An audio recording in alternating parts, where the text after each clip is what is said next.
And if you're looking for tech video, Zoom, AI tech, well, this is not it. You can skip this video because it's a follow-up to my gluten-free journey since the summer of 2020. If you have missed the previous video, I have no idea what I'm talking about, but you're looking for gluten-free stories, real stories, authentic stories like this one, then make sure you check out the previous video. But look, it's been 3 years and I'm really shocked by how popular that video has gotten.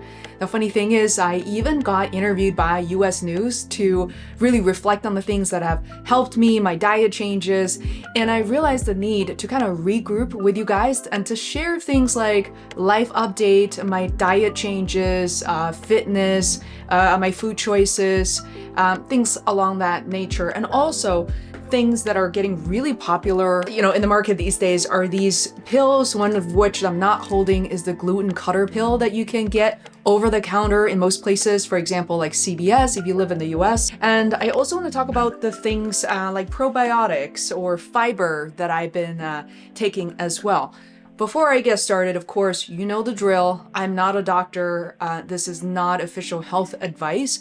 Please do consult your primary care physician, nurses. The reason is there are underlying conditions and symptoms that may be similar to gluten intolerance, but it's not it, right? I don't want you to overlook any situations that could be important or severe later on. So I know a lot of you guys are probably curious in terms of how I'm feeling for the past 3 years, how my body has changed. So first of all, to give you some measurement, I am 5'4". I have, I guess, like an average build body. I do like to exercise quite a bit, but I'm not like a heavy lifter or anything like that for obvious reasons. I just like to stay active. With that said, when I recorded my last video, I look at it and even, especially as a YouTuber, I can see myself surfacing on all these videos, my own video, my own channel, but I can actually see during editing how my body's changing, my face and all that.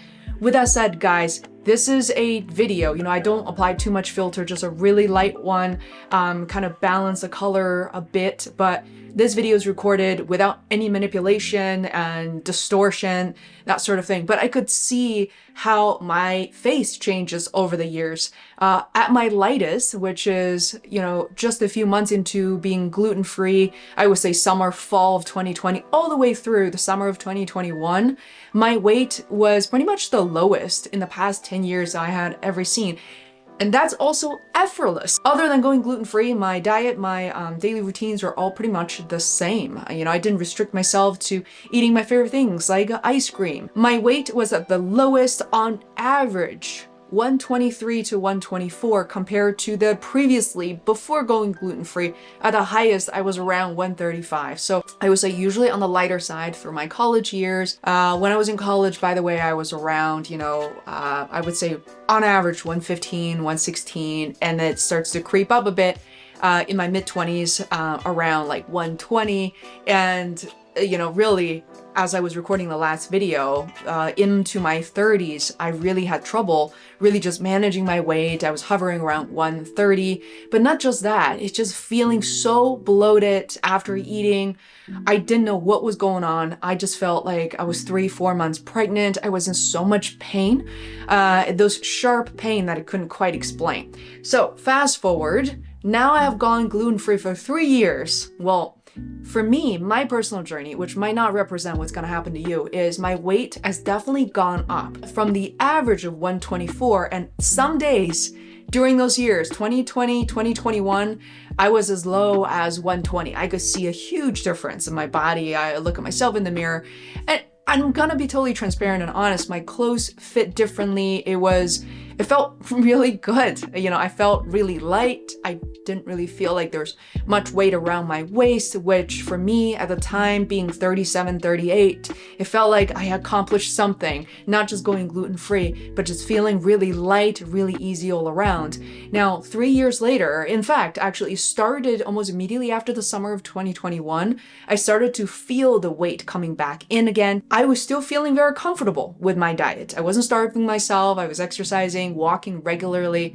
And I noticed that the weight just started to creep up from 124 to 128. That's when I realized that, okay, I can't just continue on with the diet that I have. Maybe I should just restrict myself or intake lower calories or exercising more. So with that said, definitely was a bit challenging. I was bouncing between 120 and then slowly going up to 130 pretty quickly. And now, as of the recording of this video, I'm probably hovering right around 130 at the moment, which yes, you can see there's a bit of a difference. I just want to remind all of you guys who are just entering into the gluten-free journey, or you've been at it for a little while, I know it's not a new concept, weight is only part of the equation. I think sometimes we believe that, lower weight or looking a certain way means we're in good health and we're trying to stay there. And I think it's just so much, I think gluten-free journey is so much like running my own business, being an entrepreneur.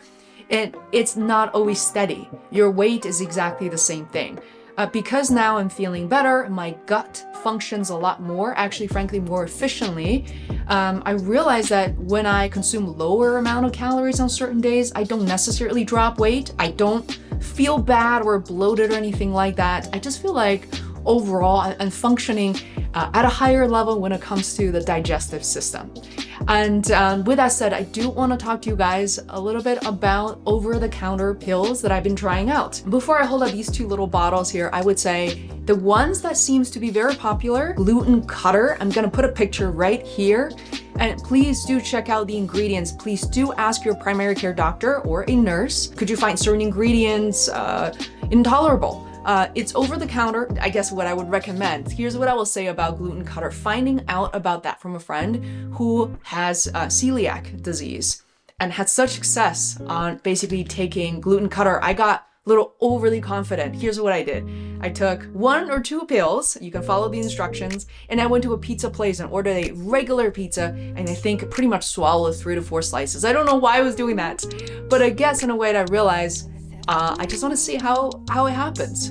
And I would say after that, I definitely felt a little bloated. I would say from my experience, my recommendation would be if you're going to take a gluten cutting or gluten pill to help you digest gluten better, it is probably wise to take in slower dosage or take in gluten containing food slowly. Meaning if you have a bag of chips that has gluten, don't eat the whole bag or half a bag. If you're gonna go grab pizza or sandwiches, I know those are our favorite things, try to maybe just eat half of what you would normally eat. Actually eat a smaller amount or small amount, just like 1 slice, and see how you feel. An hour, 2 hours after, as well as the next day. So I kind of had to listen to my body. The good news is I didn't continue to eat gluten or pizza every single day. And I was okay. I was feeling different, but not enough to say, oh, I should never do this again.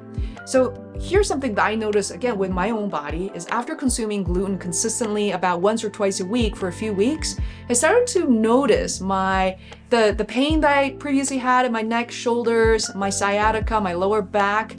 And that pain kind of triggered something in me was, okay, this is kind of not worth it. So I changed my approach. So instead of eating half a pizza or whatever, I decided it was time for me to use these gluten pills to prevent gluten contamination. By that, I don't mean contamination in terms of this kitchen can serve you pretty much gluten-free food, but it also has other fried food in it.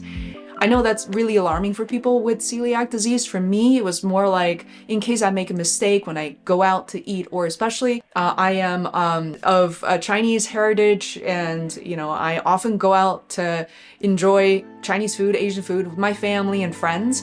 And in those cases, most Chinese restaurants, they will not use gluten-free soy sauce, among other things. So certain starchy ingredients that could contain gluten as well. So I always bring these pills with me. In fact, I will find a little pouch. Here's a trick. Put something in your purse at all times and also leave a bottle or some capsules in your car. Why not? These pills are easily forgotten when you're traveling, when you go out. So it's really convenient to just have them with you. So as soon as I sit down at a Chinese restaurant and before I start ordering, I will pop 1 pill to make sure I'm good. And by the way, that has been very helpful. So with that said, you might be wondering all these different pills, gluten. So for instance, So far, I have to say, out of the 3 things I've tried, the one that's worked out well are 2 things. Gluten Cutter, which you can purchase at CVS or Amazon. I'm gonna list some links below. The other one that seems to be quite popular are these GlutenEase pills. These are also cheaper on Amazon, and this little bottle comes in 60 tablets and serving size is only 1. 100% vegetarian, contains no gluten, milk, soy, egg, artificial colors for flavoring. So pretty cool. So I was thinking, wow, you know, these pills can get pretty pricey after a little while, and that was a good option. Now, there's another one that I picked up at CVS. It's called Gluten Assist. And this one, it says now with 4 times more gluten digestion. So this sounded really promising. I got it. I have to say that for me, once again, this did not work as well. I think in terms of the bloated and the digestive ease, I actually found this one least helpful, but the other 2 are quite solid. With that said, I want to talk about also my diet on an ongoing basis. So at this point, I don't purposely eat gluten, only every once in a while, maybe once a month. I know some of you guys are thinking about the gluten reintroduction. My neighbor and a few people I know are trying to reintroduce gluten into their diet. I didn't actually go into details as to their purpose and what they hope to accomplish. By the way, before you decide to reintroduce gluten, we're really going on this journey. We're staying here for a little while. I think it's important to understand whether or not you have celiac disease, because if you do, apparently, these gluten cutters will help. However, it's a completely different situation between someone with celiac disease and someone who's just gluten intolerant. So with that said, I really have been trying very hard at understanding how probiotics might help me. I think it's really important to know that this video isn't sponsored by anyone, by none of the brands, anyone, any products I've shown here. The probiotics that came highly recommended are these Give probiotics. These are made in the US. Probiotics tend to be pretty expensive. Okay, so this is a high quality one with a lot of high reviews, recommended on YouTube as well. And the other one, so many people have heard of, are symbiotics. And I'm not gonna go into all the medical stuff. You know, really popular. I've tried them both. I would say that I was really, frankly, you know, the Gives probiotics gave me some tummy aches, very, very common. So did the Seed probiotics. And after a few days, I was feeling pretty normal. And they definitely kept me more or less regular. And it actually kind of helped in addition to being gluten-free. Like these pills felt like they're doing some wonders. Now, with that said, why am I trying out different ones? Because I just figure, like with shampoo and with these kind of probiotics, I've probably consumed 5-6 bottles of these already. I decided to just switch things up a little bit and to see if other brands are helping me out. And again, I'm not a medical professional, but I highly recommend that before you purchase these probiotics, you do want to understand the ingredients. Do look them up, do check out some of the reviews. I know not all reviews on Amazon is real, unfortunately, these days, but definitely do your research. Here is a mega money-saving technique. This one, a lot of us know, acidophilus. And you can get this simply by contacting your primary care if there's a need. You know, you have some digestive issues in general. I was so shocked. This bottle comes with 100 capsules. Normal size capsules, you need to take only 1 a day. This whole bottle with health insurance is under $10. I think I paid about $4 or so for this because this is as like generic as it gets. It's very, very accessible. And I know some people are gonna say, well, this one is not as dynamic, scientific as Seed, but I personally find that this is a great alternative. And I was really surprised that instead of paying something like $50 a month, getting on a subscription, I could pay $4 for 3 months. And this has been helping me tremendously. And the instructions for this may differ from person to person, but in general, your primary care might recommend that you take this once a day with dinner. So to me, this keeps you pretty regular and it's very gentle. It's not like you take one, you need to go use the restroom, right? It usually comes around, I would say, about 10 to 12 hours later. So you do the math. Now, one thing that for me came as a surprise is I'm a big ice cream person. And I also enjoy frozen yogurt and sorbet, anything in terms of cold desserts I love. For some reason, in the past few years, I noticed that I can become occasionally intolerant of dairy or milk in general. So I decided to get some of these lactate pills. I'm not recommending that you should. As I've gone on a different elimination diet, I realized that sometimes I'm not just necessarily intolerant of one thing or one thing all the time.